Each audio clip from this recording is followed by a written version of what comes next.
Listo, compañeras y compañeras, qué gusto tenerlos y saludarlos de nueva cuenta. En esta edición de conversatorios que estamos haciendo en colaboración con el Observatorio Electoral de la COPAL, digo, la intención de hacerlos, como bien saben, es que tengamos un panorama certero y claro de las elecciones que existen en nuestra patria grande, en América Latina y el Caribe. Bajo esta intención, los trabajos que hacemos en el Instituto Gustavo Carvajal y en esta ocasión en colaboración con el observatorio, buscamos dar a conocer estos panoramas que afectan directamente e indirectamente a todos los países miembros de los países miembros de la COPAL. Entonces, para dar ya inicio a estos trabajos, antes que nada, me gustaría saludar a varios amigos que encontramos ya en el Zoom, amigos evidentemente de Brasil, de Argentina, de México, de Venezuela, de Bolivia, creo que son los que hemos visto por aquí, ya se me pasan, pues en el transcurso lo vamos saludando. También Para de Chile, de Chile. Chile, claro, Chile, Chile. República Chile, Dominicana, Panamá. República. Sí, sí. La verdad me da mucho gusto y que más países miembros se vayan incorporando a estos trabajos que hacemos con mucho esfuerzo y dedicación para cada uno de ustedes. Y bien, para dar este inicio, me gustaría que nuestro presidente, el coordinador del Instituto de Formación Política, Gustavo Carvajal Moreno, el diputado Omar García Loria, nos brinde un mensaje y la apertura de este conversatorio. Por favor, coordinador.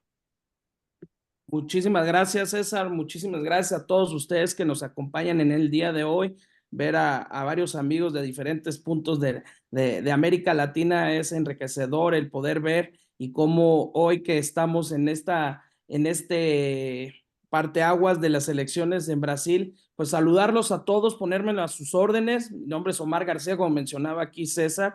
Algunos no tengo el gusto, espero pronto poder tener y el gusto personalmente, pero aquí estamos, ¿no? Entonces, hoy es un día, pues, les damos la bienvenida por parte del Instituto de Formación Política Gustavo Carvajal, agradecerles que se pudieran estar conectados con nosotros. Y como comentaba Soria, ¿no?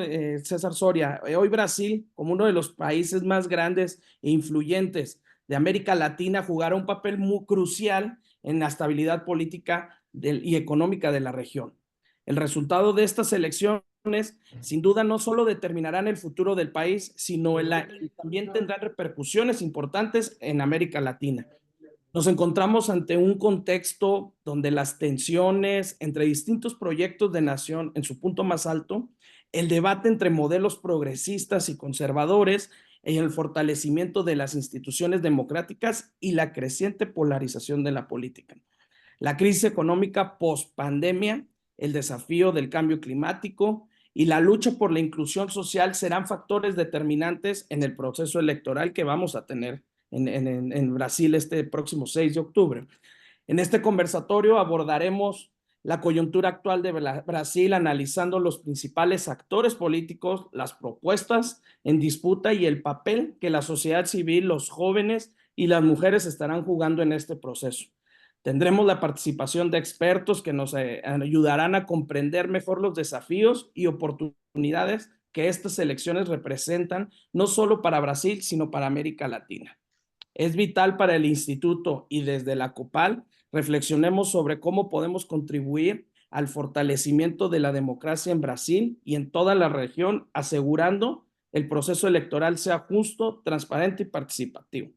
Con esto en mente, les invito a sumarse a la conversación, compartir ideas, propuestas que nos permitan seguir construyendo una América Latina más unida y más democrática, que nos va a ayudar a poder conocer una realidad del contexto que se vive tal cual en este proceso tan importante que va a ser.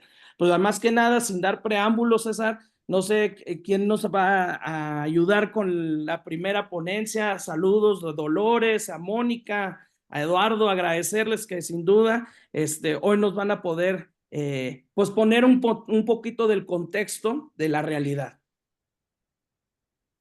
Muchas gracias, coordinador. Exacto. Tiene en su mensaje mucha certeza, perdón.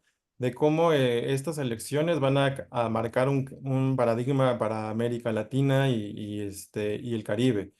Creo que estas elecciones son importantes no solo para Brasil, sino para todo el ejercicio político entre todos. Y sí, dando pie a lo que bien indica, antes de darle el uso de la voz a nuestros ponentes, nuestra coordinadora del Observatorio Electoral nos regalará también algunos datos para iniciar. Por favor, Dolores, por favor, adelante. Bueno, buenas tardes a todos y todas. Un placer poder seguir articulando entre el Observatorio Electoral de Copal y el Instituto de Formación Gustavo Carvajal. Muchas gracias, César, por ser siempre un articulador. Gracias, Omar, felicitarte en este ámbito público. Ya lo he hecho de manera presencial por tu nuevo rol a cargo del instituto y obviamente muy contenta de que podamos seguir articulando, así como lo habíamos hecho en su momento con el licenciado Lázaro. Así que la verdad que para nosotros es muy importante este octubre, digo para nosotros en la Copal y para nosotros también como Argentina en el Cono Sur, porque tenemos elecciones tanto en Brasil, en Chile, en Uruguay, y por lo tanto obviamente para nuestra subregión son elecciones que obviamente marcan, sobre todo por el panorama regional que hoy estamos viviendo y tan próximos también con las elecciones de Estados Unidos en noviembre. Es muy importante lo que suceda en estos países. Siempre decimos que como muchas veces como misión de observación vamos a las elecciones presidenciales y no vamos a las elecciones subnacionales, no por un tema de importancia, y me parece que este momento que vive y atraviesa la región lo muestra, porque las elecciones subnacionales, tanto en Chile como en Brasil, son de muchísima relevancia. Y sí también marcar, y esto también metiéndome en algo que hace a la cuestión electoral, en el Cono Sur tenemos mucha ausencia de normativa de observación internacional. Chile, Argentina, Uruguay son países que no han normado la figura de observación internacional, por eso también en muchas ocasiones no estamos presentes. En el caso de Brasil, la figura no existe desde el punto de vista de la normativa, sin embargo, ya hace 2 elecciones y en virtud, y en esto seguramente después tanto Mónica como Everton seguramente hablarán,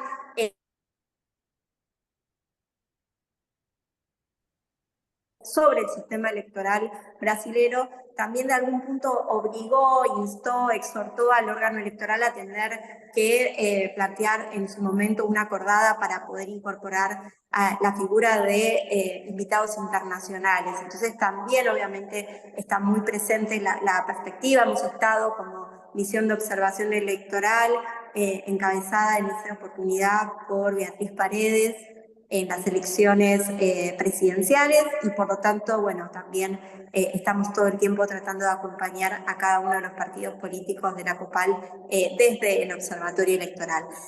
Decían que en esta ocasión vamos, obviamente no me voy a meter yo en la cuestión vinculada al análisis político, ya que tenemos tanto a Mónica como a Everton que seguramente nos van a dar muchísima información y reflexión al respecto, pero sí me parecía, y como les decía, es una elección subnacional, son elecciones municipales, pero qué importantes son estas elecciones, y por eso me gustaba compartir con ustedes algunos datos para que después facilite a todos y todas cuando escuchan a Mónica y a Everton conocer de qué estamos hablando, sobre qué va a pasar el próximo domingo, porque sabemos que tenemos sistemas electorales muy distintos, que votamos con instrumentos de votación distintos, y que bueno, que eso ayuda por lo menos a algunos datos que nos nivelen a todos en el conocimiento para la charla de hoy. Decía, estas son elecciones municipales, y obviamente Brasil es un estado federal que tiene 26 estados más el Distrito Federal de Brasilia. Esta podemos decir que es una elección, pero al ser un estado federal y hacer unas elecciones subnacionales, en realidad estamos hablando de 5.569 elecciones, porque en cada una de las municipalidades va a haber un proceso electoral y obviamente tiene distintas reglas en ese sentido. ¿Cuántos ciudadanos hay qué población es la de Brasil? 270 millones, sin embargo, los electores son 155.900.000, o sea, ese es el número que tenemos que ver a la hora postelectoral de ver qué cantidad de ciudadanos y ciudadanas participaron. El número total es de 155.900.000. El empadronamiento se debe hacer a partir de los 16 años. Sin embargo, el voto es obligatorio a los 18, o sea, voto obligatorio. Esto que también diferencia a muchos de los países de nuestra región y también viene a colación de los niveles de participación.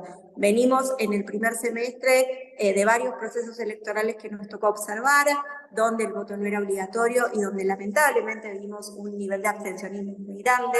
Pondría el foco en las elecciones de República Dominicana, ahí estaba Margarita Cedeño, no me va a dejar mentir, donde cada vez más vemos un abstencionismo que va creciendo en la región. Es por eso también siempre somos muy defensores del voto obligatorio y en el caso de Brasil se da.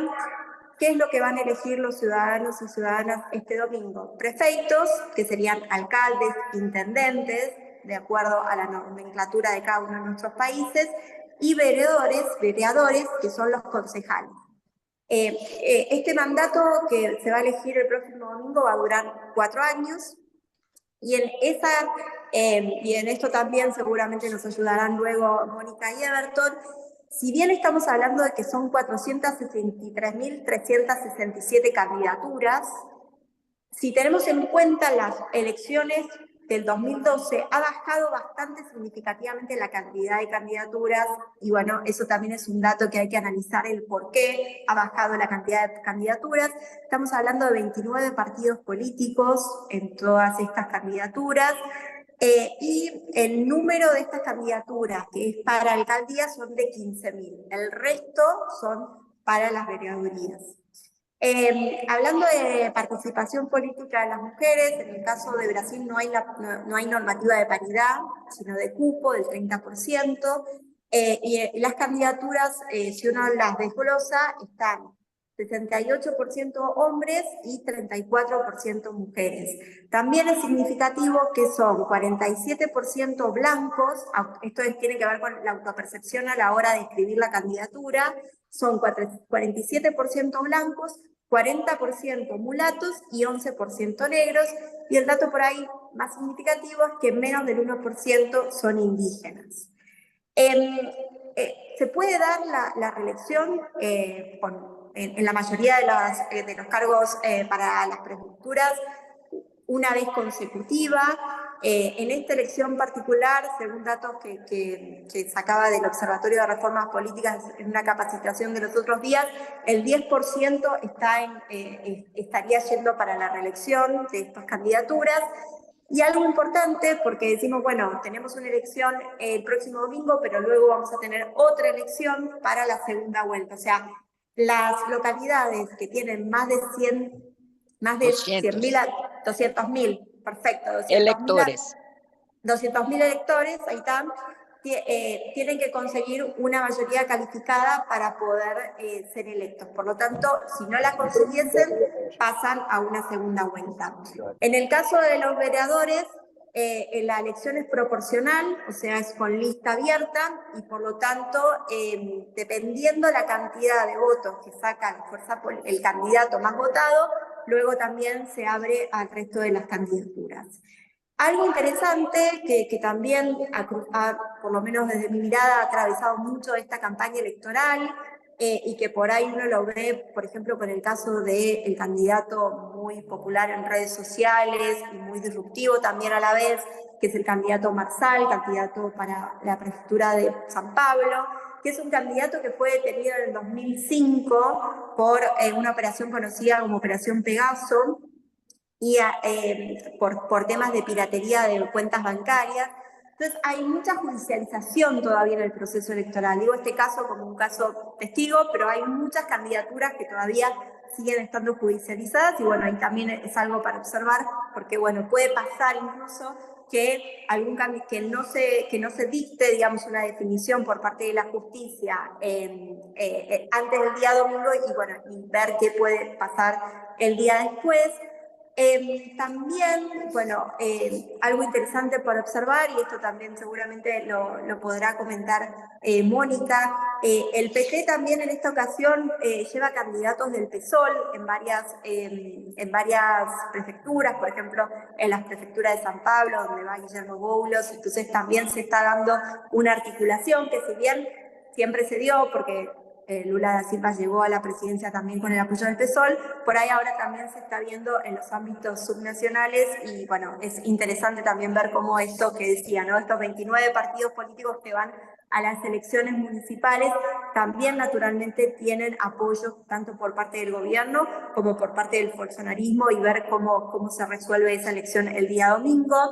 Algo vinculado al financiamiento. El financiamiento público está definido por la cláusula de desempeño marcada por la elección de diputados y diputadas. Por lo tanto, también los partidos políticos reciben financiamiento para la campaña electoral a partir de esa definición. Por lo tanto, también ahí el peso que tienen los diputados y diputadas de cada una de las fuerzas políticas es relevante. El órgano electoral, esto que también varía de país a país, en el caso de Brasil está centralizado, el Tribunal, el Supremo Electoral es tanto el órgano de administración de la gestión electoral como de la función jurisdiccional, por lo tanto es una autoridad que tiene mucho poder y ya lo vimos también ahí metiéndose en un debate muy fuerte con respecto a las redes sociales. Y algo importante también que depende del Tribunal Supremo de Justicia, ¿no? Por último, y para cerrar, las normativas digamos, que están guiando esta y cualquier proceso electoral en el caso de Brasil es la Constitución, el Código Electoral, la Ley de Elecciones, la Ley de Partidos Políticos, la Ley de Elegibilidad. Y por último, y para cerrar, para dejarle quizás también un eje tanto a Mónica como a Everton de pregunta inicial y pidiéndole por favor a todos y todas que silencien los micrófonos porque sabemos que tanto Mónica como Everton hacen un esfuerzo muy grande por, a partir de su portuñol, transmitirnos todas las informaciones que nos quieren dar, así que les pedimos que silencien para que podamos escucharles muy correctamente. Siempre se pregunta si las elecciones subnacionales se pueden pensar el impacto nacionalizado, o sea, si se puede hacer una proyección nacionalizar las elecciones municipales y obviamente todos estamos siempre haciendo estos cuestionamientos, así que para conocer un poco más en un país federal como el Brasil, va a ser muy importante escucharlos. Y el segundo punto, que yo anticipaba algo que tenía que ver con la cuestión del fallo tan conocido del Tribunal Electoral con respecto a la red social X. Bueno, queríamos también saber si esto impacta, ¿no?, en la polarización ya tan marcada que se da no solo en Brasil, sino lamentablemente una polarización que estamos viendo en todos los procesos electorales que nos toca asistir. Así que yo lo dejaría hasta ahí, César, si te parece bien, esperando haber cumplido con por lo menos poder poner en mínimo conocimiento a todos y todas de qué es lo que se va a votar este día domingo, y bueno, muy atenta para escucharla a Mónica y a Everton. Muchas gracias, mi estimada Loli. Yo creo que con esos datos que nos acabas de brindar, a todos nos das un contexto realmente amplio, esos datos que muchas veces desconocíamos por el tema de no vivir en Brasil, pero con estos datos que nos das un preámbulo bastante para entender un poco más a detalle la plática que nos van a dar nuestros dos ponentes, ¿no? Y sin más, voy a permitir a leer la semblanza de nuestra primera ponente, que es Mónica. Cabe señalar que voy a ser breve en ellos porque ambos tienen una gran experiencia y entonces voy a leer un poco de su trayectoria para que ya la podamos escuchar. Mónica Valente es psicóloga graduada de la Universidad de San Paulo. En su trayectoria profesional ha sido presidenta del Sindicato de Trabajadores Públicos de la Salud en el estado de San Paulo. Es secretaria o fue secretaria nacional de la Formación Ejecutiva Nacional, directora ejecutiva del Departamento de Estudios Socioeconómicos y Políticos, vicepresidenta de la Central Única de los Trabajadores, jefa de gabinete de la alcaldesa de São Paulo, con Marta Suplicy, secretaria de Administración y Gestión Pública del municipio de São Paulo. Dentro de sus papeles que ha desempeñado dentro del partido, del PT, del Partido de Trabajadores. Ha sido secretaria de Relaciones Internacionales y secretaria ejecutiva del Foro de San Paul. En enero ha sido miembro de la Comisión Ejecutiva de Nacional de del Partido de los Trabajadores y secretaria del Foro. Es miembro nacional del Directorio Nacional del partido, directora de la Fundación Perseu Abramo, ya me corregirán en el portugués, y secretaria ejecutiva. Entonces, sin más, le damos una cordial bienvenida a Mónica Valente, que nos pueda dar el inicio de su plática. Por favor, Mónica. Muitíssimas graças. Em primeiro lugar, quisera agradecer muitíssimo ao companheiro Omar Garcia, como presidente do Instituto de Formação Gustavo Carvajal Moreno, por essa invitação e a promoção desta charla acá entre nós outros, como também a minha queridíssima amiga Dolores Gandulfo, Loli Gandulfo, que hace um belíssimo trabalho no Observatório de Copal, que já é uma referência de observações eleitorais em nossa região. E quanto tempo para esta primeira abordagem? Unos 15 minutos? Sí, sí, sí, 15, 20 minutos está bien, Ah, sí. ok. Bueno, e muitíssimas graças a todos ustedes também que estão acá para compartilhar com nós esta reflexão sobre lo de las eleições locais brasileiras.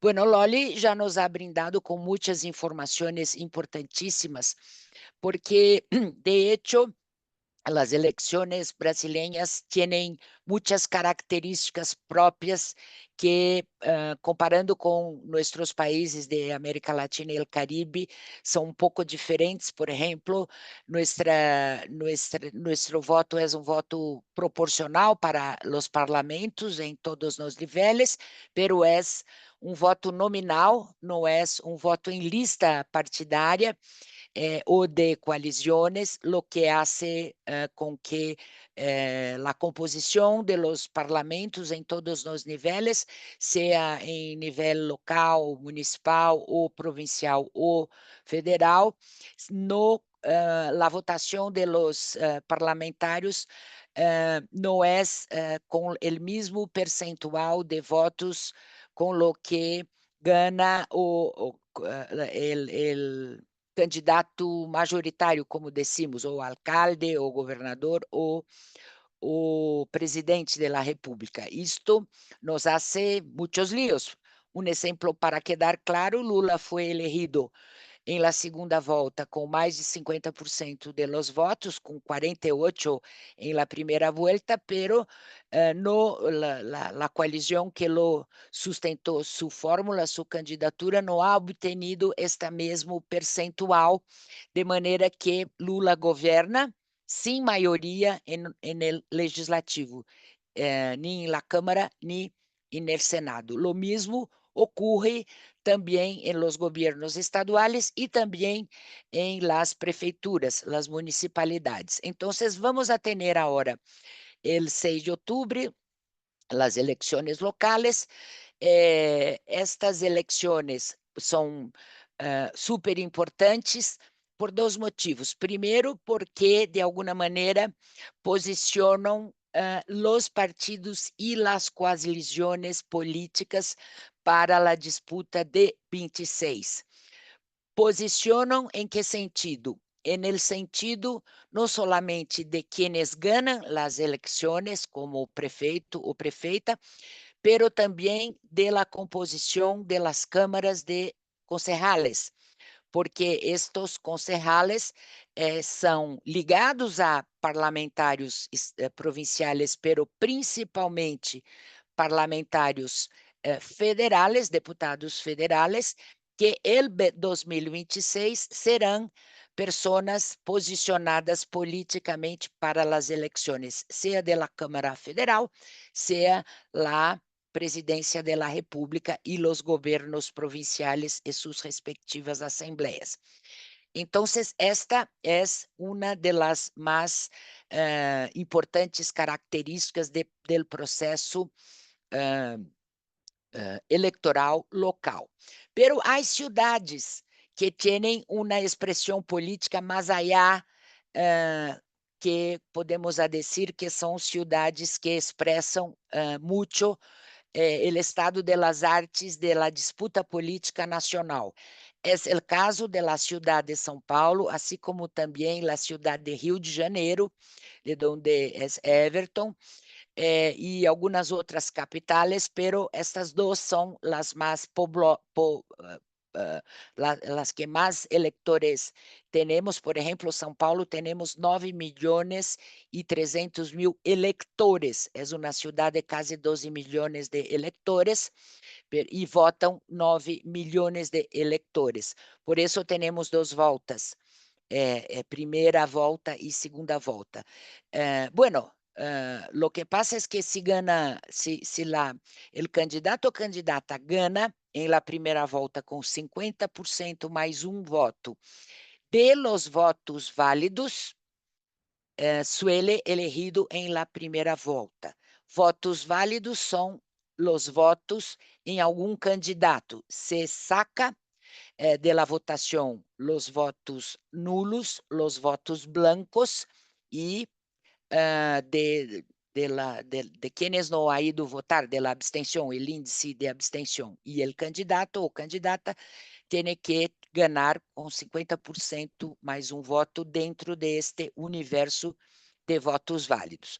Pero não é sencillo ganhar em primeira volta, em grandes cidades, pero há casos como, por exemplo, o alcalde de Rio de Janeiro, Eduardo Paz, é muito provável que ganhe em primeira volta, tem uma coalizão bastante ampla, inclusive em la qual estamos como partido, le apoiamos, embora não seja do espectro político da esquerda, é um candidato e um partido de centro, e sobre isso eu quero falar, que são os componentes políticos desta disputa.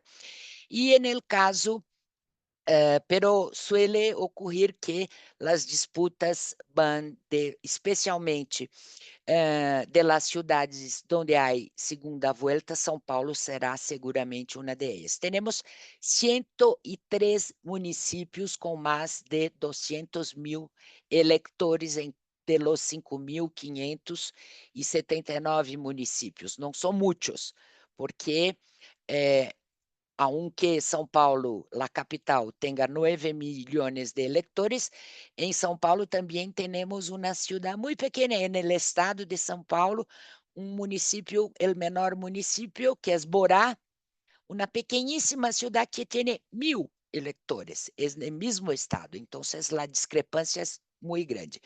Pero estas elecciones, desde el punto de vista político, são eleições em um ambiente que, em la maioria de las capitales, com exceções, pero especialmente hablo de São Paulo, a polarização política sigue fuerte. Isso não é generalizado em todos os 5.000 municípios, pero os mais emblemáticos, como São Paulo ou Rio de Janeiro, ou outras cidades capitales, há sim esse componente da polarização política. São Paulo é o caso mais evidente, e neste caso temos 3 candidaturas mais fuertes,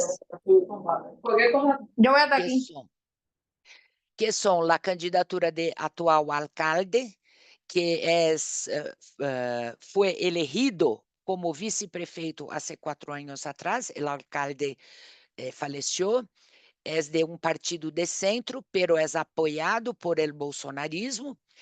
O outro candidato, que é o nosso candidato, que é del PSOL, e é apoiado por el PT e nossa federação. Quero fazer um parênteses acá sobre esse tema da federação. Loli nos apontou que han bajado as candidaturas de alcaldes de 2020 hasta 2024. E isso se deve a uma inovação que tivemos, que foi a possibilidade de criação de federações partidistas, que seriam coaliciones de partidos políticos, pero coaliciones más com um tempo de duração mais largo, pelo menos 4 anos de existência. Quando os partidos hacen participam de la misma federação, têm um período mínimo que são 4 anos. De 2020 para acá, que passou? Los partidos nos organizamos em federações, isso para diminuir a quantidade de partidos, para torná-los mais fuertes. Foi uma boa inovação da justiça eleitoral e da legislação aprovada no Congresso. Por exemplo, o PT hace parte de uma federação com os Verdes e o Partido Comunista do Brasil. O PSOL, que é o partido do candidato que apoiamos em São Paulo, Guilherme Boulos, nós como federação, tem uma outra federação com outro partido que se chama Rede, que é da ministra de Meio Ambiente, Marina Silva, que muita gente la conhece. E se pode fazer coalições entre federações, que é o que passa em São Paulo. 2 federações apoiamos a Guilherme Boulos. E por isso creio que se explica um pouco a diminuição de las candidaturas a alcaldes por la nova organização de las federações. E o terceiro candidato acá em la cidade de São Paulo, digo acá, estou em México, pero mi cabeça está em São Paulo, sou paulistana e exerço mis direitos aí de voto.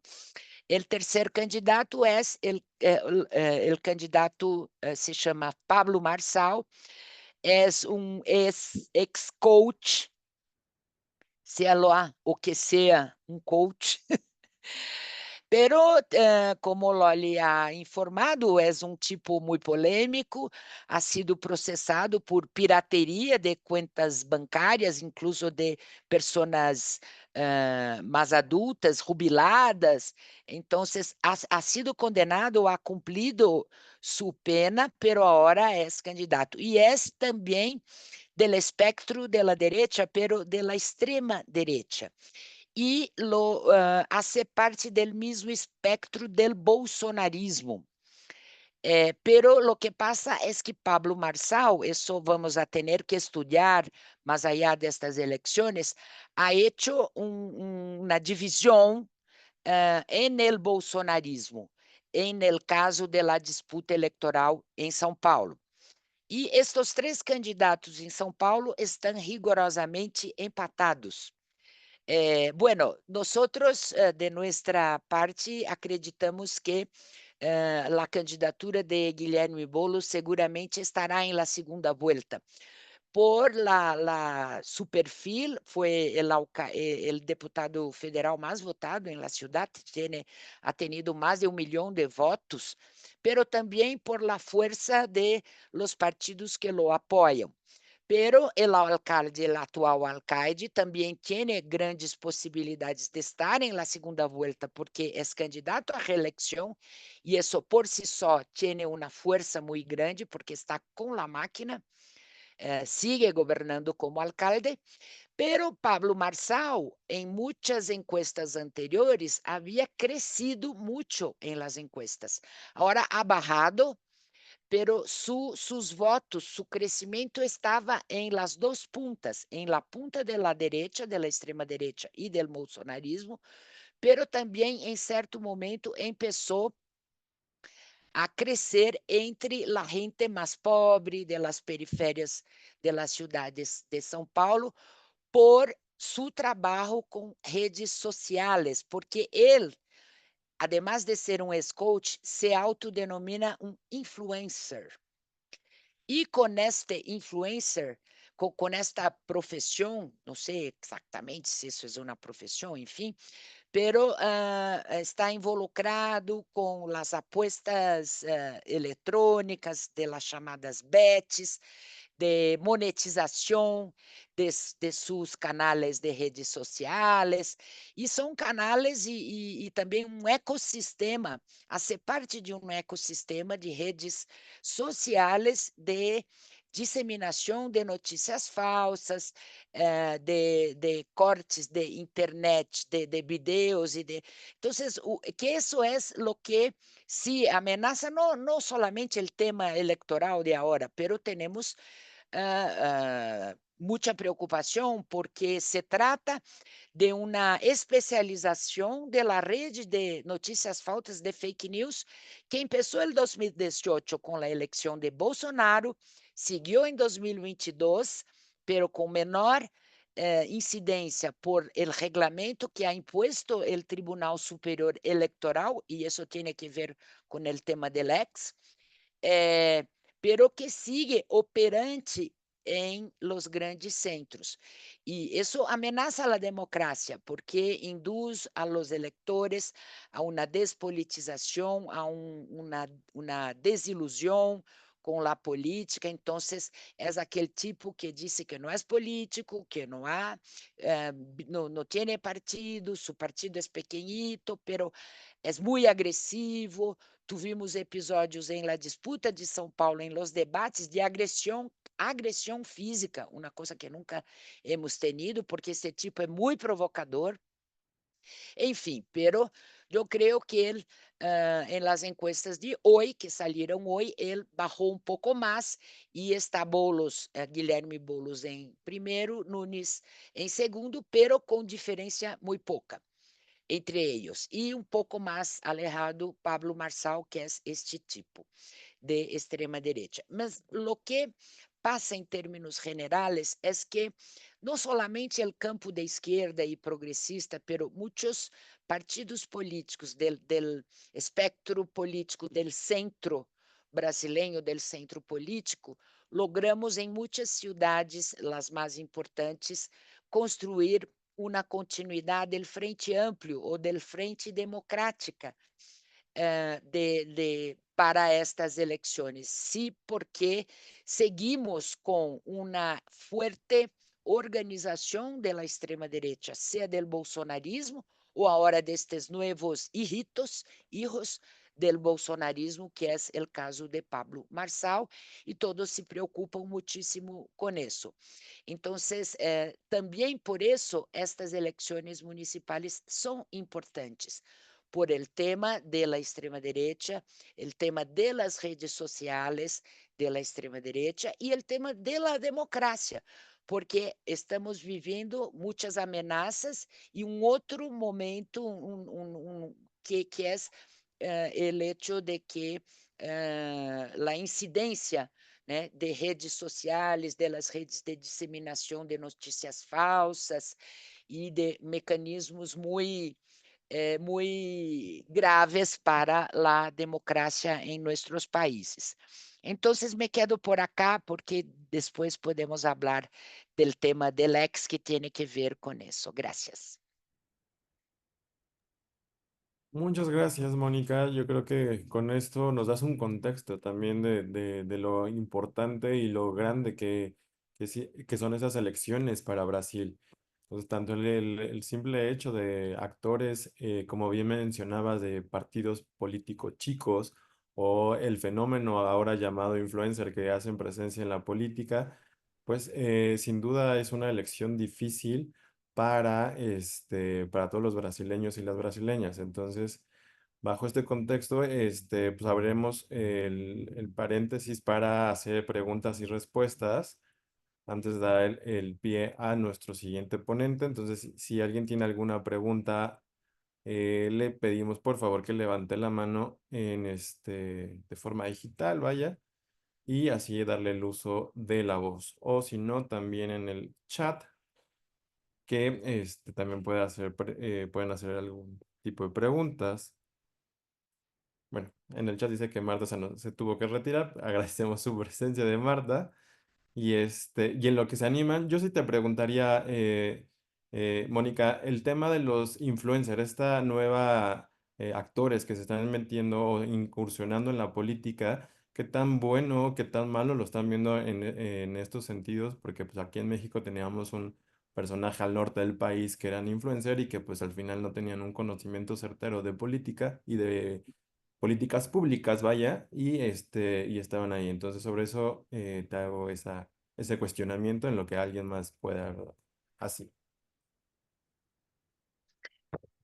Bueno, essa é uma coisa nova também para nós outros, pero el tema del influencer ou de la celebridade já é um tema, já é uma coisa, uma característica que utilizada, em las redes sociais, antes del fenômeno de esses influencers, estarem em la política. Já existiam, como influencer, formadores de opinião, não sei. E agora, recentemente, esse é um influencer, Pablo Marçal, que ha venido para a política, para a disputa política, e pero não é só ele. Há hicimos estudo após as eleições de 2022 de um ecossistema de la extrema direita, de ideias, de transmissão de ideias, de disputa de ideias, de extrema direita, ideias conservadoras contra o tema das mulheres, o tema do matrimônio igualitário e muitos outros temas. E muitos desses influencers fazem parte deste paraguas de estas redes sociais, de este ecossistema de la extrema derecha, que não é solamente brasileiro, é mundial.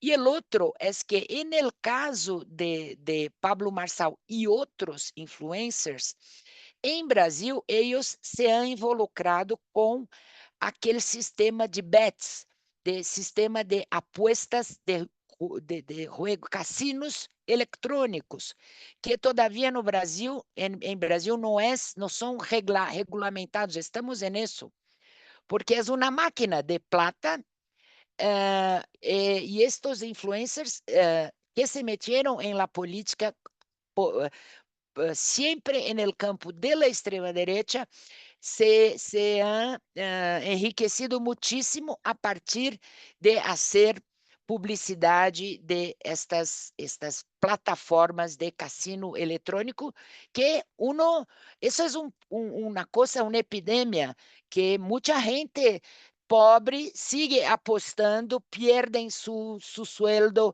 perdem su plata, inclusive estamos neste momento em Brasil tentando regulamentar isso para que não sejam, porque é impossível ganhar contra o algoritmo de uma plataforma de juegos eletrônicos que sempre vai ganhar a banca e sempre, e a gente aí já dados muito graves de gente que se involucrou com isso, perdeu seu sueldo, sua casa, não sei o quê. E estes influencers que estão metidos nesta coisa de las apostas eletrônicas são os influencers que se aliaram à la extrema direita por meio desta rede de ecossistema de la extrema direita em Brasil, que tiene, la maioria é bolsonarista, pero agora se estão. Então, é uma coisa super nova. E eles têm influência, porque chegam a la gente que se cadastra em la plataforma de cassino eletrônico, porque há um cadastro. E esses influencers, porque fazem publicidade dessas plataformas, têm acesso a essas pessoas por meio de seu WhatsApp, por meio de suas redes sociais.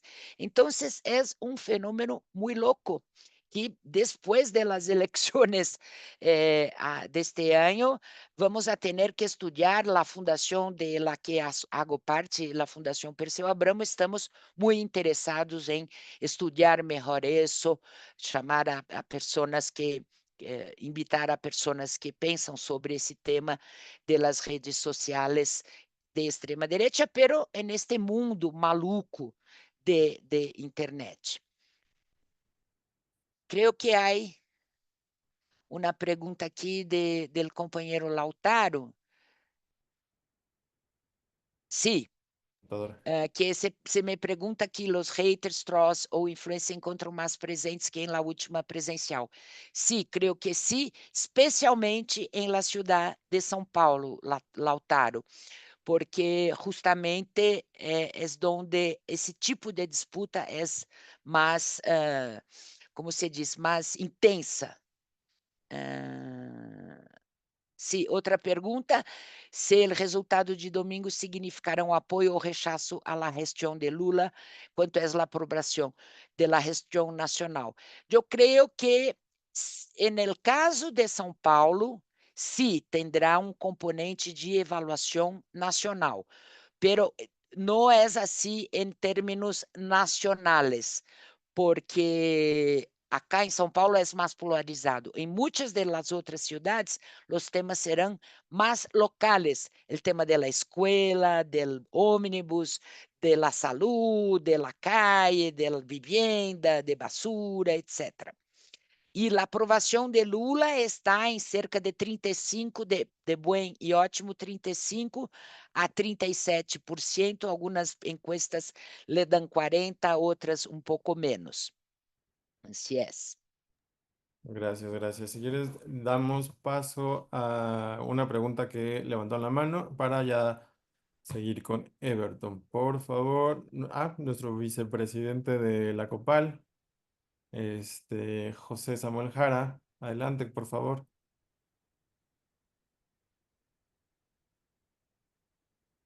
Tiene silenciado el micrófono. Me confundí con el uso horario, pero estamos acá. Escuchando atentamente lo que estaban planteando, eh, le pregunto a la compañera y también para quien después replique, ¿no? En esto nadie tiene la verdad de lo que, porque son temas que se están eh, discutiendo y explorando algunos de ellos. Tiene que ver con esto de los, usted decía, los influencers. ¿Qué gran influencia tienen en la decisión de voto? Porque, bueno, no sé, pues, le voy a decir una estupidez, pero no sé si Taylor Swift va a marcar la decisión de que gane o no Kamala Harris, bueno, en Estados Unidos. O no sea, que en 15 minutos, bueno, juntó 13 millones de seguidores y puede ser o no. Entonces después, y si pierde, bueno, la mocha la culpa, vamos a culparla a ella, ¿no? Entonces, y eso no es un patrimonio de la derecha extrema. Yo creo que también hoy día la izquierda, y particularmente la izquierda también más radical, también hacen uso y abuso de ese tipo de... Es una cuestión común. Y ahora, con respecto a lo que usted señalaba respecto del uso de las máquinas, que era para controlar, obviamente, también los registros de los votantes, depende mucho también si es voto voluntario y obligatorio, ¿ah? Eh, Porque si es voto voluntario obligatorio, lo que hacen aquí, por ejemplo, en Chile habían 5 casinos legales, casinos grandes legales, ahora hay uno por región. Pero claro, en cada comuna, en cada barrio, hay cientos de maquinitas en boliches pequeños, panaderías, qué sé yo, donde la gente va y se especula, yo no lo he dicho, pero se especula que son los propios dueños de los casinos, de los grandes casinos, los que tienen y entregan en concesión parte de esas máquinas, porque lo que hace ello es educar de alguna manera al juego para que la gente se envicie y después termine, como en un nivel socioeconómico menor, se termina yendo al casino y ahí termina destruida, como decía usted. Pero no sé si necesariamente tiene que ver con algo electoral, sino que también con algo de donde recuperar una cantidad de recursos, pero yo tengo la impresión, casi la convicción, de que no es patrimonio de la extrema derecha nomás. Eh, pero en general me equivoco, así que no, lo niego 3 veces después y me dice que no es así según los estudios que usted tiene. Gracias, César. Si quieres, Mónica, hacemos de una vez la segunda pregunta de Marita y la contestamos y seguimos ya a la siguiente Perfecto. participación y ya si al final quieren hacer más preguntas, pues ya que sean dirigidas para ti o para Everton. Marita, por favor. Hola, ¿qué tal? Buenas noches. Les hablo desde Bolivia como miembro del Movimiento Nacionalista Revolucionario. Gracias por aperturar este foro que a todas luces nos permite a todos adentrarnos un poco más en las nuevas lógicas electorales que se vienen dando en los países de la región. He estado revisando algo de información para poder participar acá.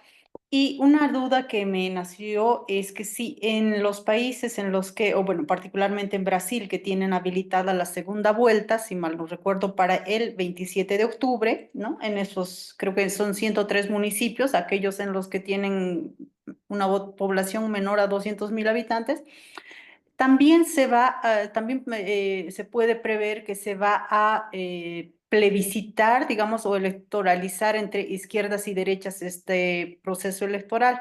La prensa internacional está percibiendo como una eh, disputa entre izquierda y derecha estas elecciones en los niveles municipales. Es por lo menos la información a la que yo a la que yo me acerqué y que me dio esa semblanza. Entonces quería preguntarle por favor a Mónica si realmente piensa que también en las municipales del Brasil nos estamos bifurcando entre una izquierda y una derecha, entre los respaldados por Bolsonaro y los respaldados por Lula da Silva. Yo sé que no todos los candidatos vienen apadrinados, digamos, entre comillas, por estos dos. Varios de ellos, de hecho, responden a varias otras organizaciones políticas, que son varias. Pero bueno, esa era una primera pregunta. La segunda, en este momento en el que muchos procesos electorales están siendo cuestionados de fraudulentos, quería preguntarle si es que pese a que eh, el- la institución electoral allá, que creo que se llama Tribunal Electoral, Consejo Electoral, no recuerdo, pero sí es que suele ser también golpeada con este tipo de acusaciones, porque el hecho de que tengan lo más moderno en criptografía y en firmas digitales evita, reduce el sesgo este de fraude electoral. Esas eran las preguntas. Gracias. Gracias por las preguntas. El tema que ha mencionado José Samuel. José, el hecho de que en Brasil no hay reglamentación ni para casinos presenciales, no hay, no, acá es prohibido casino. Cuando empiezan los casinos electrónicos, tampouco há regulamentação. Então, acá, se há máquinas, em México, se há máquinas de jogos em padarias, em tienditas, não sei o quê, estas máquinas obedecem a algum tipo de regulamentação. Em Brasil não há nada disso. Então, o que se está fazendo neste momento é regulamentar para que se pueda ter ou cassinos ou juegos eletrônicos regulamentados de tal maneira que, de hecho, haja uma fiscalização onde a gente pueda ganhar e não sempre perder, perder, perder. Isso é uma coisa. A outra é que uma maneira de los influencers se quedarem mais ricos em los últimos 2 anos por el hecho de não ter a regulamentação destas plataformas de jogos eletrônicos, foi que eles se tornaram propagandistas remunerados destas plataformas de juegos. E com isso capturam os dados de las personas, de WhatsApp, de seu teléfono, e le enviam videos, que é o mecanismo de Pablo Marçal. Por meio de sua rede de apoiadores ou rede de seguidores em las redes sociais, le envia seus materiais de campanha, sus videos, e lo que pasa é que hacen campanhas organizadas, políticas. Por exemplo, tuvimos em en meses anteriores la tragédia de las inundaciones en Rio Grande do Sul. Y todos nuestros gobiernos, el gobierno de Lula y los gobiernos locales empezaron a buscar salvar las personas, ayudar a reconstruir el Estado, las casas, las vivendas de la gente, las tiendas, el comercio, etcétera, etcétera. Y ellos, esta rede de influencers, hicieron una campaña contra el Estado lato sensu, con una campaña que se chamava Civil Salva Civil. Isso é um mensagem política, é uma mensagem neoliberal. E sendo uma rede de fake news sobre, mintiendo sobre las providências administrativas que han tomado los gobiernos, el gobierno federal, el gobierno provincial y aún el gobierno municipal de la ciudad de Porto Alegre. Isso é política, esta campanha Civil Salva Civil, com uma rede de fake news contra os aportes, desmentindo os aportes que han hecho los gobiernos para salvar a la gente em Rio Grande do Sul, mintiendo que el gobierno federal ha proibido las Fuerzas Armadas a trabalharem para a reconstrução de Rio Grande do Sul, lo que era uma mentira, uma notícia falsa. Então, é de isso que se trata. Aunque não seja uma campanha política partidista, é uma campanha política ideológica.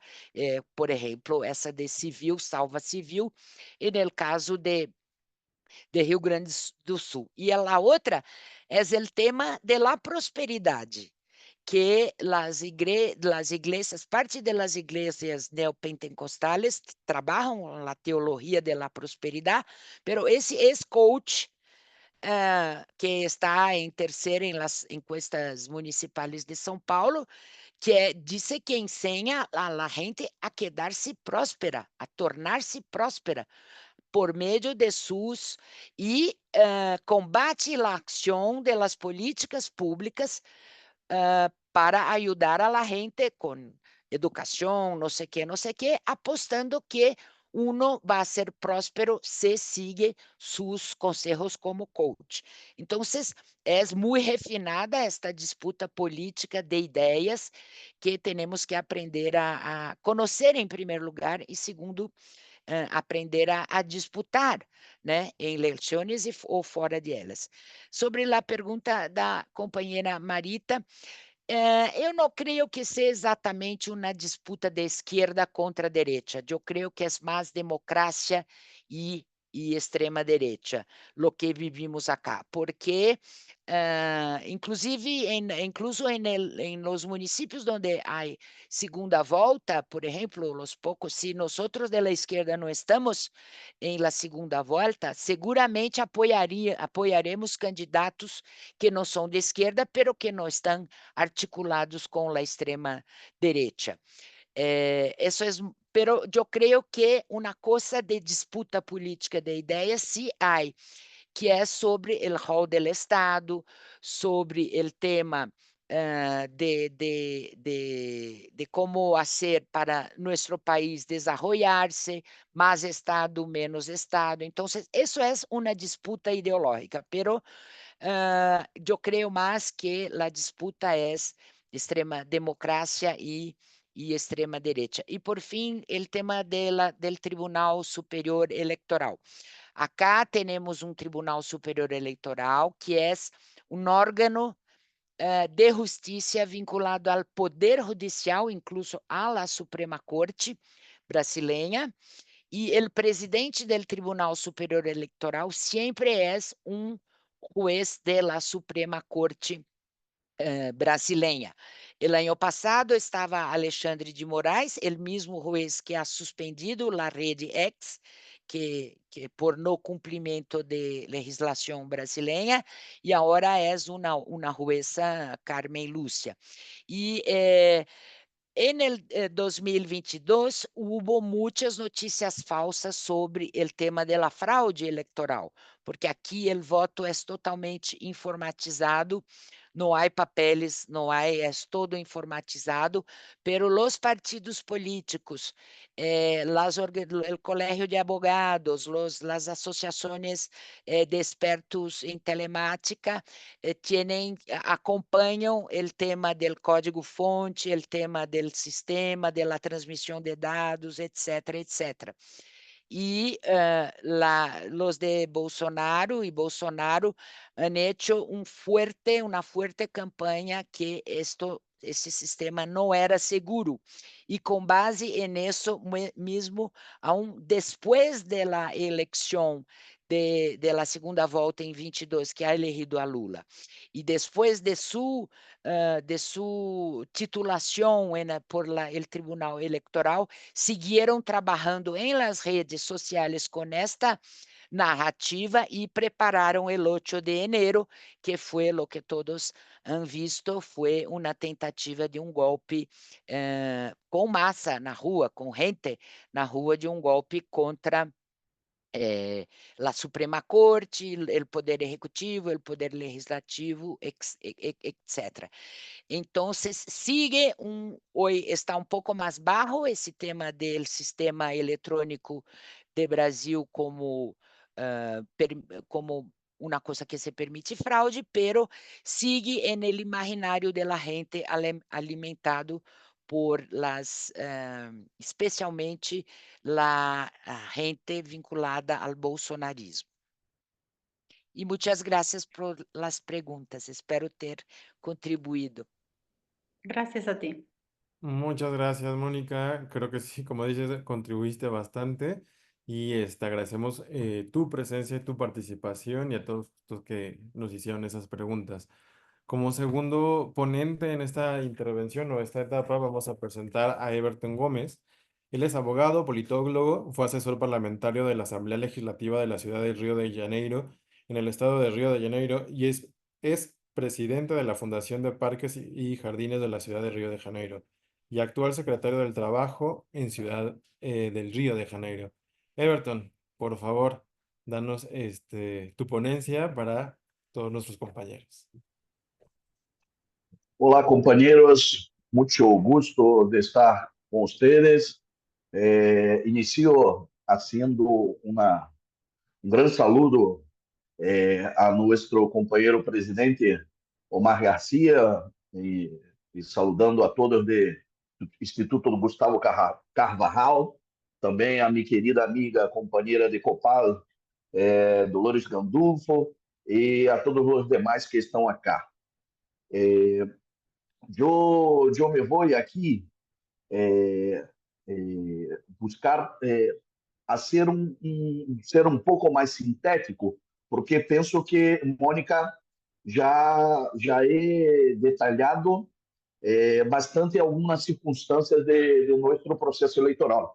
Eu vou buscar aqui, eu tenho uma pequena divergência com ele em duas questões, e vou dar um pouco mais de ênfase em estas questões.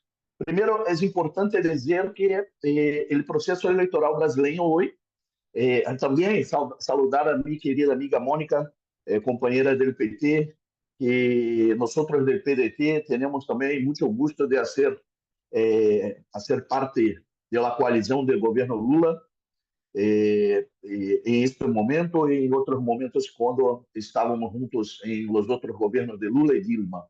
Então, dito isso, eu creio que temos que perceber uma coisa, iniciando por el desafio que é construir as frentes amplas para que nós possamos avançar em Brasil. Neste momento, temos acá uma grande polarização política. Desde o fim dos anos 80 em Brasil, quando se quedou a ditadura brasileira, que se quedou acá por 20 anos, a direita não se expressava tão claramente a ponto de ter candidatos que se identificavam claramente como candidatos de direita e de extrema direita. Este es un fenómeno mucho más reciente en nuestra historia política. Siempre acá la derecha ha utilizado una forma de hablar que siempre tentaba se identificar más al centro. Teníamos acá alguma coisa de um espectro de uma direita mais liberal, né? Uma direita muito mais no campo econômico. Sempre falava muito das questões econômicas. De um tempo para cá, principalmente a partir do governo do presidente Lula, temos observado que uma coisa que se diz acá em Brasil, que são integrantes da direita conservadora em los costumbres e antiliberal também, aliás, liberal em la economia e conservadora em los costumbres. Então, este é hoje um discurso recorrente em los quadros da direita, especialmente a partir de la eleição do presidente Bolsonaro. Então, hoje a esquerda, o campo progressista em Brasil, tem um grande desafio de trabalhar em bloco para que nós possamos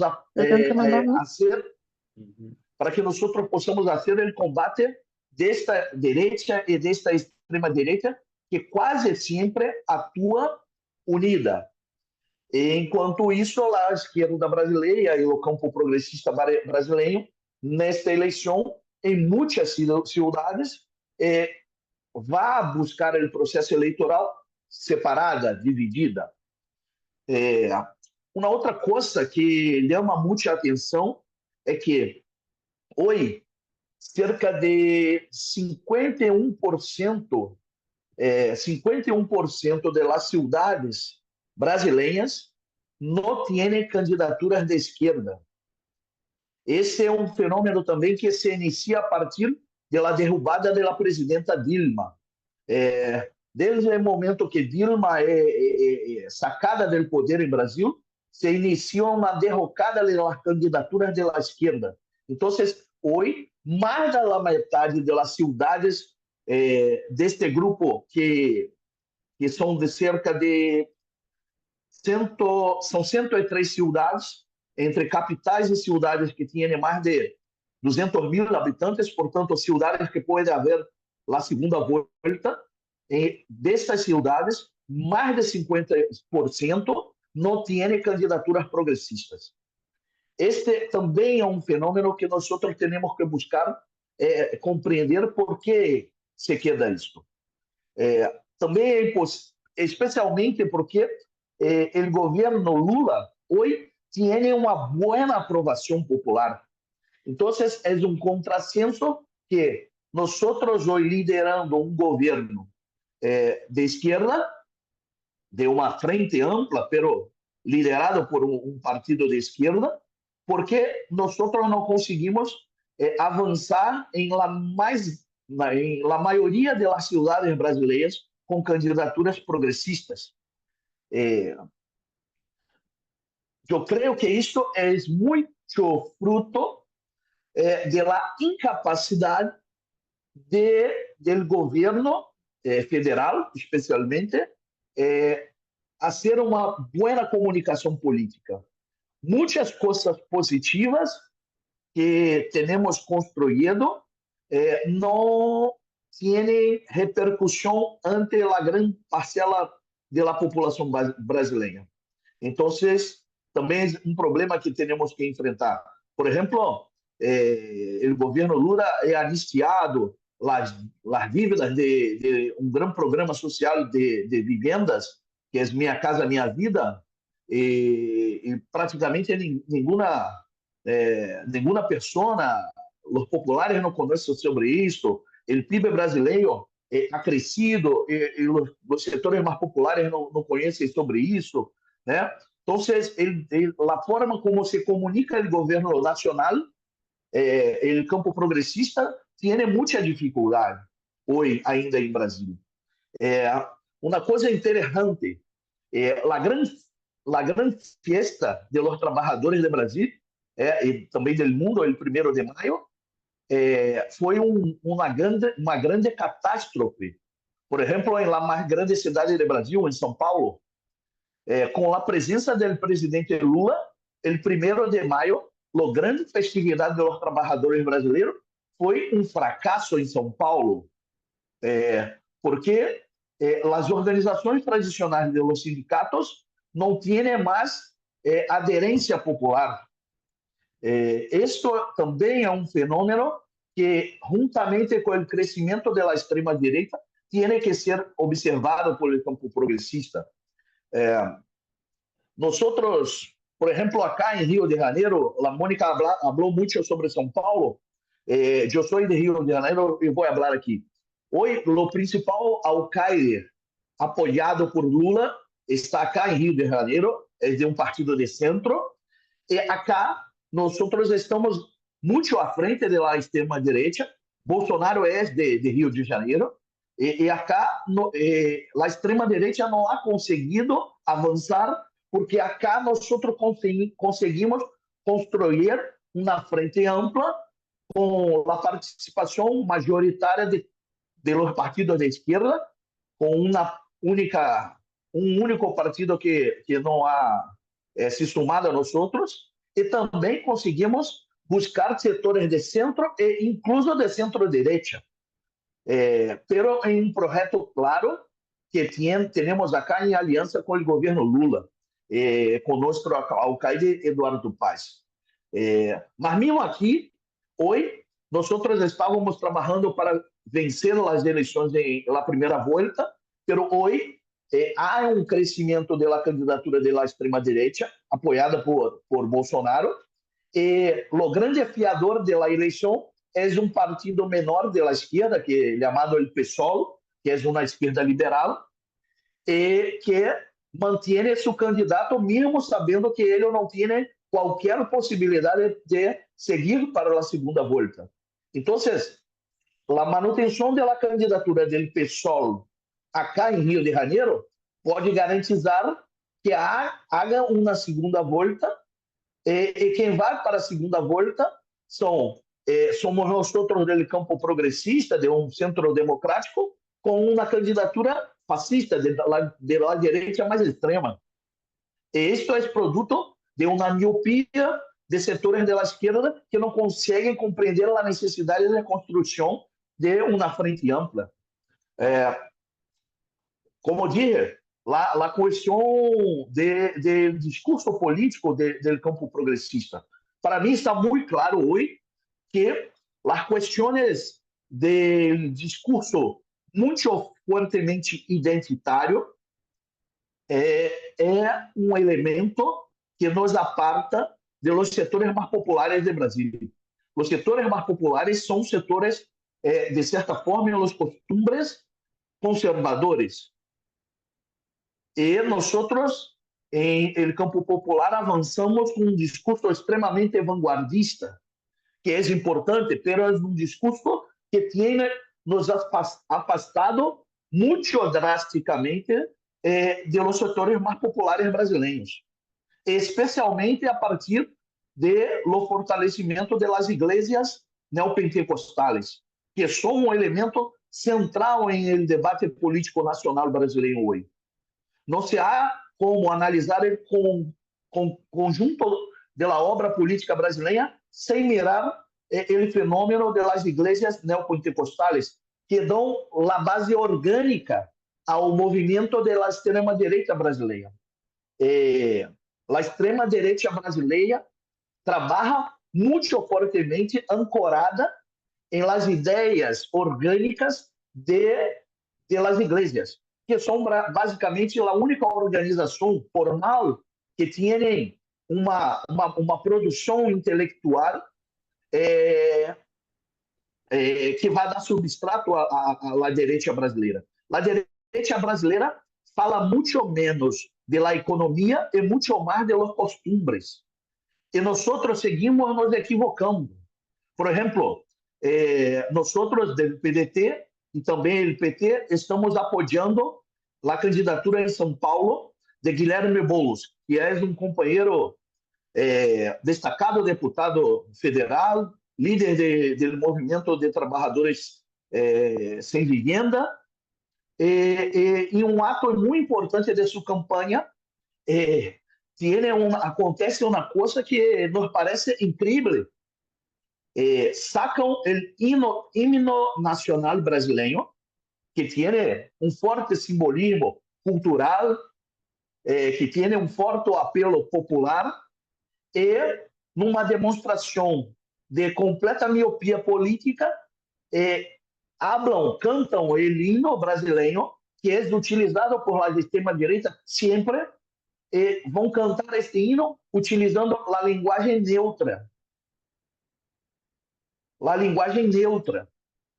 E isto soa como um grande produto para que a direita pueda nos atacar, como se nós todos no campo progressista estivéssemos de acordo com a mudança da letra do hino nacional brasileiro e todo o seu significado histórico e cultural, o que não passa, certo? Pero uma grande campanha brasileira, a campanha de um dos mais grandes quadros da esquerda brasileira, hace um erro como este.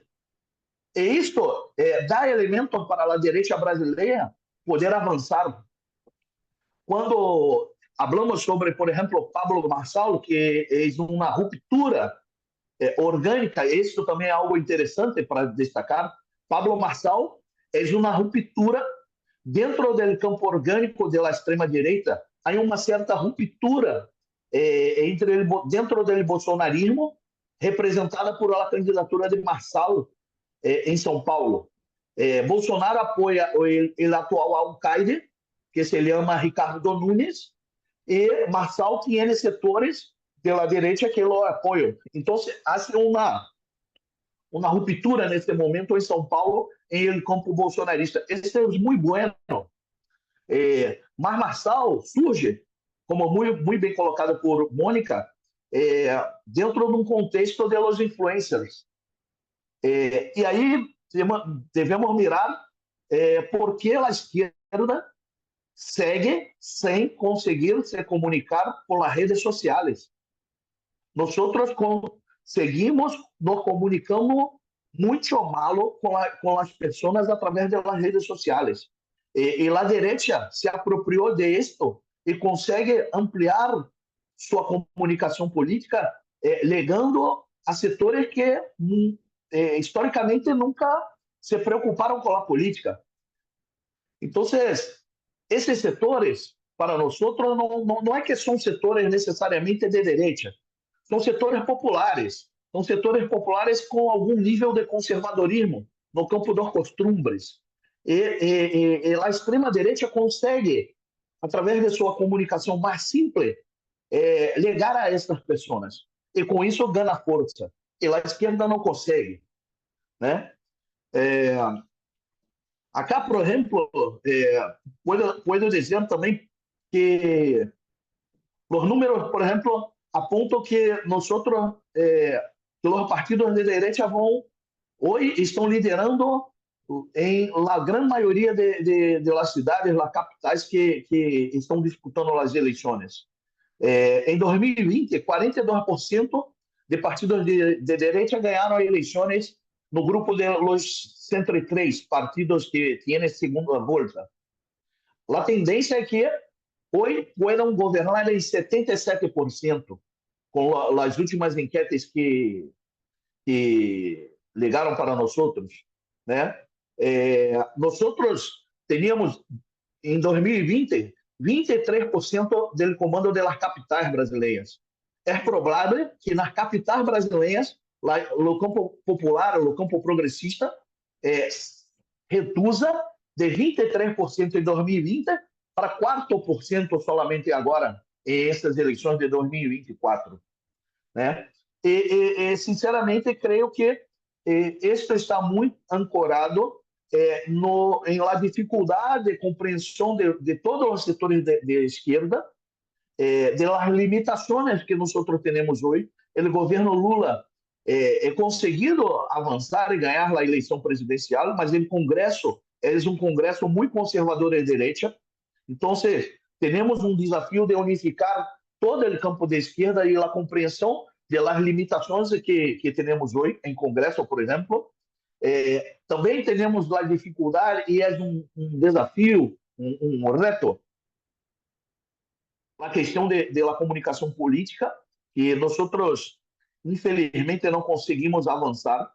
As pessoas mais influentes em las redes sociais são personagens da direita brasileira. E a questão identitária. Uma coisa interessante também que tem a ver com essa agenda identitária, que para mim nos afasta muito de los setores mais populares, é também a participação da esquerda, concretamente em lo cotidiano de las vilas, de las favelas, de los espaços mais populares. Mira, durante 4 anos, as pessoas em las calles, em las favelas de Brasil, têm contato diretamente com os pastores neopentecostais.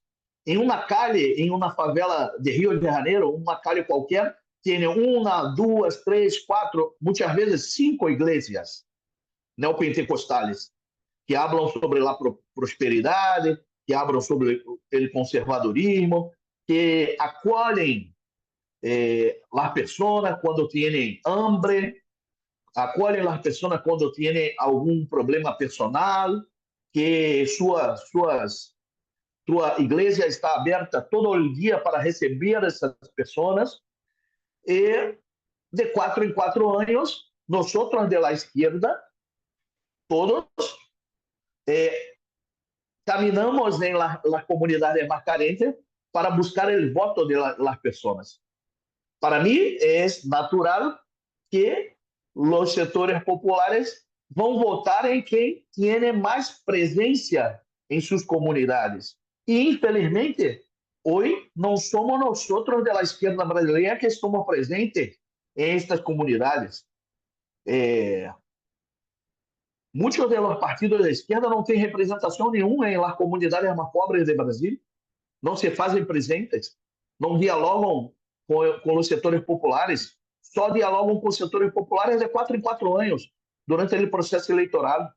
Então, esta falta de identidade de las populações mais pobres, mais populares, com a esquerda, somada a uma agenda vanguardista e identitária, produz uma redução do nível de representação de nós em relação aos setores mais populares da população, naturalmente, né?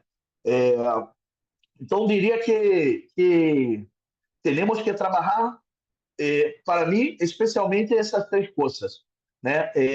Um projeto, um diálogo mais forte da força progressista para a construção de uma frente verdadeiramente ampla e popular, entendendo que a direita está unida, entendendo que a direita está muito forte e nós precisamos estar unidos para combater um avanço em la forma como nós nos comunicamos. Este é um grande reto, porque realmente eu he mirado muitos esforços de los sectores de la izquierda, del campo progresista, pero muito pouco efetividade, muito pouco cambio, muito pouca qualidade em uma nova forma de comunicar politicamente para os setores populares, de las grandes maiorias. E também é necessário um ajuste entre a necessária defesa de las pautas individuais, que são muito importantes, certamente são muito importantes. Nós somos defensores de las pautas de los derechos humanos, de las cuestiones de las mujeres, de las cuestiones LGBT, pero hay que haber un equilibrio, una forma de equilibrar esta defensa con los sentimientos más profundos de los sectores populares que, de alguma forma, es un tanto conservador. Entonces, el resgate de uma agenda social, econômica, por parte da esquerda, é importante. Isto para os partidos da esquerda e para as organizações políticas também da esquerda. por exemplo, os sindicatos, né?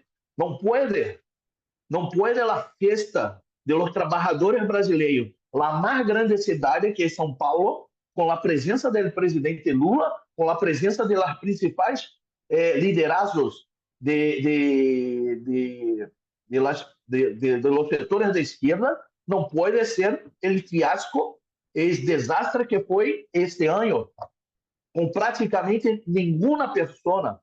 E isto é fruto de uma forma elitista de mirar, de não compreender que devemos cambiar a forma de dialogar com essa gente.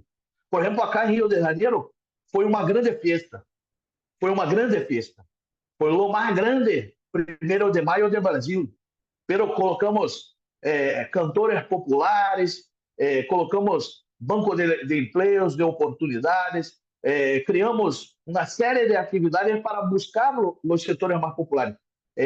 A fiesta foi construída em um grande parque público, em la região mais popular da cidade. Então, se nós não vamos até as pessoas mais populares, como é que podemos representá-las? E o resultado disso é o que são os números que estou apresentando. 51% das cidades brasileiras não têm candidatura de esquerda. E a grande maioria das cidades que nós governamos hoje, nós vamos perder. E por último, todo isso também é reflexo da incapacidade da esquerda de produzir novos quadros políticos. Para mim é muito claro, por exemplo, quando o presidente Vargas governou o Brasil, por uma tradição da política brasileira, apontava seu sucessor. Hoje nós não sabemos quem é o sucessor natural, por exemplo, do presidente Lula. E sabemos que o presidente Lula, espero que tenha muita saúde e que pueda liderar mais um governo, mas sabemos que já tem uma idade avançada. E não é claro quem vai suceder, por exemplo, o presidente Lula. Hoje, nós temos mais possibilidade de vitória com setores de centro, onde estamos alinhados, do que com candidaturas de liderazgos legítimos construídos por nós do campo popular da esquerda. Então, temos também essa incapacidade de produzir novas lideranças populares do setor da esquerda. Enquanto isso, a direita está fazendo isso todo o tempo, e especialmente utilizando a ferramenta das redes sociais com esses influencers. Todo o tempo, as mais grandes representações da direita em Brasil hoje são representações produto das redes sociais de los influencers. Então, eu creio que temos que buscar um cambio. Não creio, por exemplo, que hoje o projeto liderado por Lula, de alguma forma, isso é contraditório. Mas compreendo que, embora nós vamos ter um resultado eleitoral malo, vamos ter um resultado eleitoral malo, as alcaldías e também a representação nas câmaras de los concejales, mas creio que temos fôlego para garantizar que Lula pueda vencer as próximas eleições. Eu creio que Lula tem muita dimensão política, mas nós não conseguimos trazer essa dimensão política de ele para os setores da esquerda, para a representação menor da esquerda. Então, se de um lado Lula está grande, seu governo segue com muita aprovação, de outro lado, vamos eleger mais e mais representações de direita. Talvez isso não vá impactar diretamente a eleição de Lula, mas pode impactar na eleição futuramente de los deputados federais, de los senadores e dos governadores também. E isso vai criar um grande problema para o diálogo político do Brasil, porque a extrema-direita atua de uma forma coordenada para produzir grande boicote político às agendas necessárias de câmbio que necessitamos ainda acá em Brasil. Então, eu creio que estas são algumas das coisas que tinha para dizer. Inicialmente, estou à disposição para caso tenham alguma dúvida sobre o que eu falei. Gracias. Al contrario, gracias Everton por tu participación. Creo que nos explicas y nos das el panorama más amplio de lo que está sucediendo en Brasil o lo que están viviendo. Muy interesante el tema que mencionas sobre la izquierda y la derecha, cómo esto permea que sea prácticamente buscar esa segunda vuelta para ver esclarecer la decisión como tal y el juego importante que tienen estos influencers y estos personas dentro de redes sociales en las elecciones que van a vivir en Brasil. A esto, bueno, remonto aquí justamente para el tema de preguntas y respuestas. Aquí ya en el chat nos hicieron un par al menos.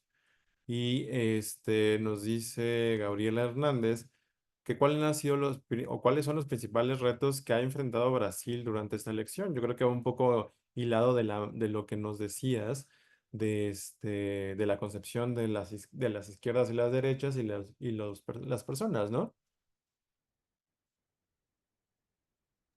Sí, sí, sí. Sí, sí. Eu creio que é isso. Temos, de fato, uma polarização política, pero esta polarização hoje tiende a ser negativa para os setores mais à esquerda. A grande maioria, eu creio que das cidades vai infelizmente ser ganada por la derecha. O grande desafio é talvez construir uma forma de comunicação mais positiva por el lado progressista de la política brasileira. Nosotros tenemos mucha cosa, estamos haciendo mucha cosa. El gobierno Lula hace mucha cosa. Por ejemplo, nosotros hoy tenemos 6,5% de desempleo en Brasil. Ese es un número muy, muy positivo. Hace una reducción de desempleo, hace una reducción de la hambre en Brasil, hace la retomada de projetos estruturales en Brasil. Entonces, ¿cómo es posible que con tantas acciones buenas, positivas, en pro de la población, los resultados de las ciudades sean tan ruins para nosotros? Entonces, yo creo que el desafío de la comunicación política es muy grande. ¿Cómo podemos utilizar las redes sociales de forma a llegar en los sectores más populares? Para esto, penso que necessitamos ajustar o discurso identitário, que é necessário, é importante, é uma bandeira da esquerda tradicionalmente, um campo de los direitos humanos, pero precisamos resgatar de alguma forma uma renda social e econômica. Precisamos falar mais de luta contra a hambre, precisamos falar mais de la necessidade de vivendas populares. Precisamos atualmente falar muito mais sobre uma renda ambiental popular. Este é outro reto. Falamos sobre a emergência climática hoje, pero os setores populares não conseguem compreender isto, porque a renda ambiental brasileira sempre foi vanguardista. Hablávamos acá de la energia nuclear, de la legalização de las drogas, de la marihuana, pero tenemos agendas ambientales fortemente populares, la questão de la agua, de saneamento básico. Acá em Rio de Janeiro, a população mais pobre vive em los morros, la parte alta, quando vem a lluvia, caem de los morros, de las favelas. Então, a questão das vivendas. Então, temos que ter uma renda social mais ampla, mais forte. E uma presença maior junto daqueles que nosotros hablamos que representamos, como hacen hoy las iglesias. Las iglesias hoy son un gran instrumento de formación, de organización del pensamiento de la derecha, y nosotros, todos de la izquierda brasileña, nosotros nos quedamos distantes de aquellos que nosotros hablamos que identificamos. De esto. Sí, sí, sí, sí, claro. Es importante y alarmante a la vez, ¿no? O sea, cuando el tema de no la concepción de las cosas y que está politarizado y polarizado. Entonces, sería un tema de, como dices, una comunicación efectiva para bajar esos mensajes. Marita tiene bueno, una pregunta, tiene la mano levantada. Adelante, por favor. Sí, bueno, nuevamente, gracias por permitirme hacerles algunas preguntas y comentarios. Lo que pasa es que estoy muy inquieta justamente por este proceso electoral, porque en Bolivia estamos encaminándonos al 2025, que tenemos un proceso electoral nacional, y el 2026 las subnacionales. Entonces, cuando veo el tamaño poblacional de Brasil y la agenda que se impone, tiene en algún momento estas repercusiones en países más pequeños como nosotros, ¿no? Entonces, si ustedes 215 millones de habitantes en los que van a tener 463,000 candidatos en total, de los cuales 15,000 son candidatos a alcalde, y con lo que decía Everton Gómez, apenas 214, o bueno, van a haber 214 municipios en los que va a haber tan solo un candidato y 29 partidos políticos. Esto sí o sí reconfigura un poco el campo político brasilero y mueve un poco, afecta un poco también al movimiento ideológico, político, estratégico de los países que están en el entorno. Entonces, viendo todos estos números, me pregunto yo, por ejemplo, si es que esto está afectando en la correlación de fuerzas, en el sentido de que si se están hablando de temas como la criminalidad, la sanidad pública, la corrupción, la educación, que son parte de los temas que, según las encuestadoras, son preocupaciones de la población brasilera, frente a la construcción de los nuevos sujetos políticos, ¿no es cierto? O sea, ¿y cómo están viendo ese tema? O sea, por lo que en datos que fui viendo, que para mí particularmente son interesantes, no sé si son relevantes allá, la identificación electoral, por ejemplo, 47% apenas se identifican como blancos, el 40% mulatos, 11% negros. Frente a eso hay una ley de ficha limpia, pero aparece una candidata que es Fernanda Costa, que es hija del jefe del Comando Vermelo, si mal no recuerdo. Entonces, si tú ves, Everton, son varios temas que te lanzo. Si no, lo que pasa es que quiero ser comprimida en mis preguntas, pero espero puedas entenderme, y mi inquietud que va particularmente son tres ejes de mis comentarios, ¿no? Y si es que frente a esto, finalmente, cuando la preocupación a la población, el primer tema que le preocupa es el tema de la criminalidad, si es que no ven ustedes que haya un riesgo de que se desborden, ¿no?, hacia milicias paramilitares, narcotráfico, qué sé yo, con este panorama electoral. No sé si la amplitud de mis temas te permiten una concreción a la hora de las respuestas, pero en todo caso, sin el ánimo de hacer un diálogo, podemos ir desmenuzando un poco. Eso es todo. Ok. Gracias. Ok. Sí, yo creo que sí, que estos temas de alguna forma son afectos por ese proceso de polarización. Siempre hubo una izquierda disruptiva, a izquierda siempre fue caracterizada por ser los sectores mais inovadores do ponto de vista da política, mais antissistema.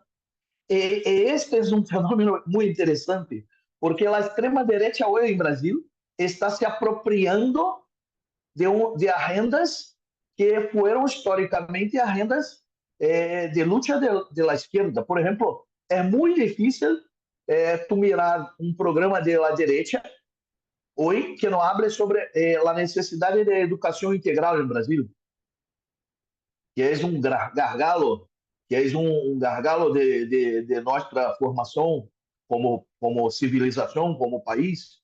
Nossa escola, em comparação com as escolas, com a educação de todo o mundo, ainda é uma escola muito mala. E a direita hoje se apropria disso. A direita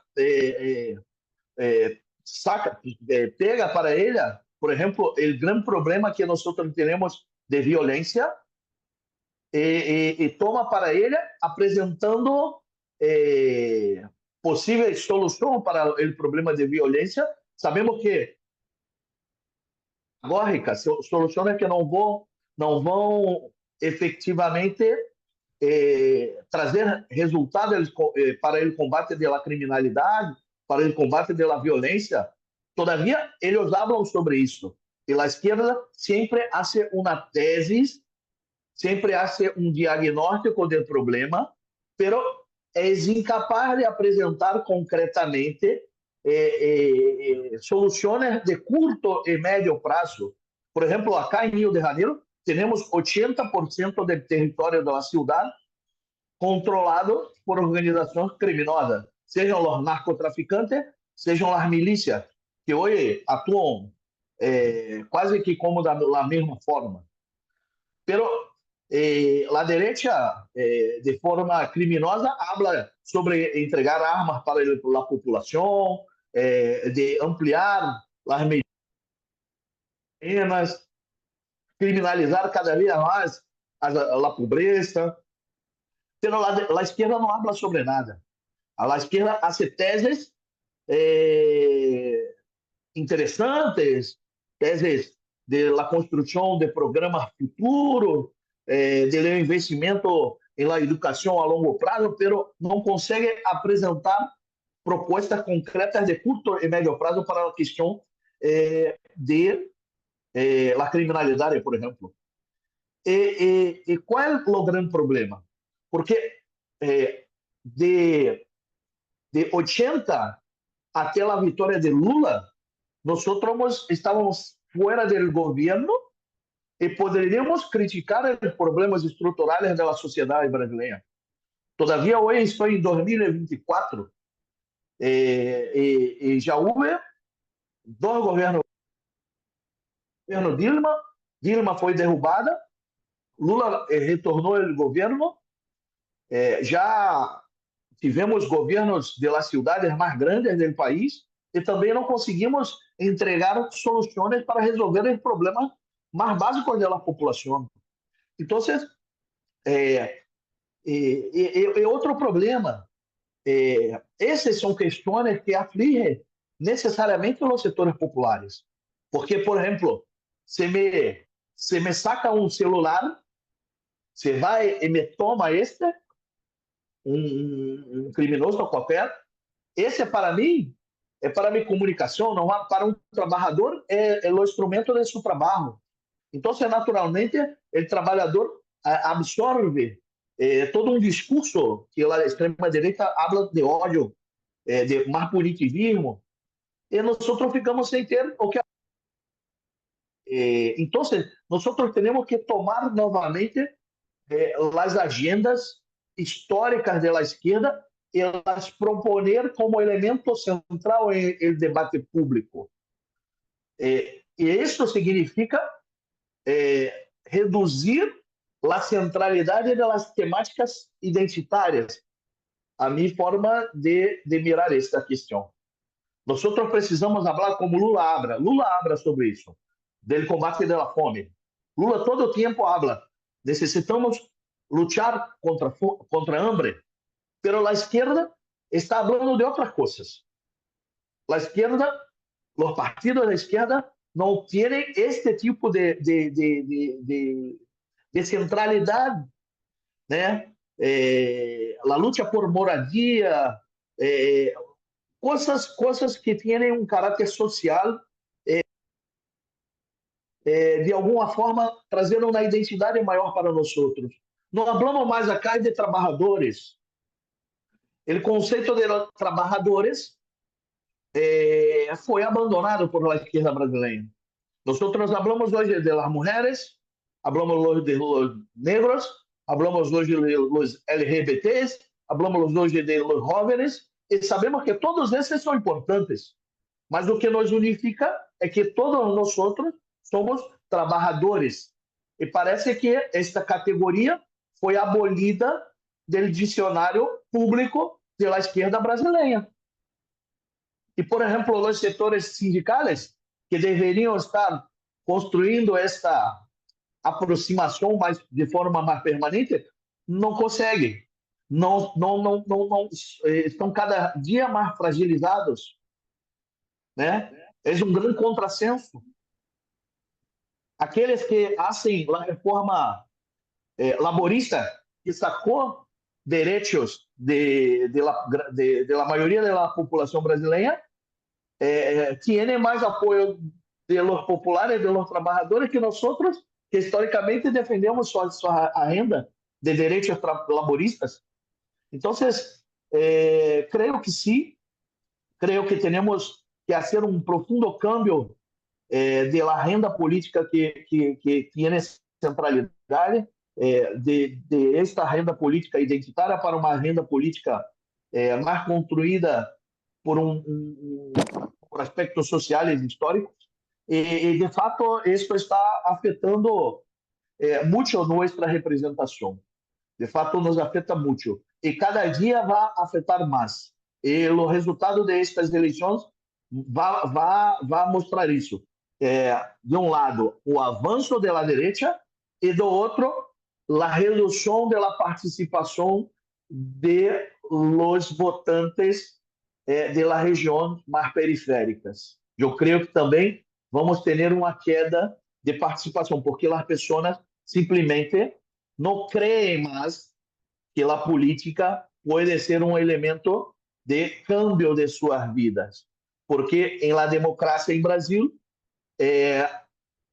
lutamos muito por la democracia, pero a democracia não entregou para as pessoas mais pobres os direitos, não garantizou os direitos que historicamente nós dizíamos que a democracia traria para eles. Este produz em seu imaginário uma ruptura com o ideário de defesa da democracia. E por isso, o fortalecimento da extrema-direita, que não defende a democracia. Sim? Eu creio, não sei se foi claro, se foi possível a compreensão. A resposta compreendeu todos os aspectos. Sí, muchísimas gracias, pese a la amplitud de los temas que he abordado, creo que tuviste la capacidad de sintetizar en las respuestas. Gracias.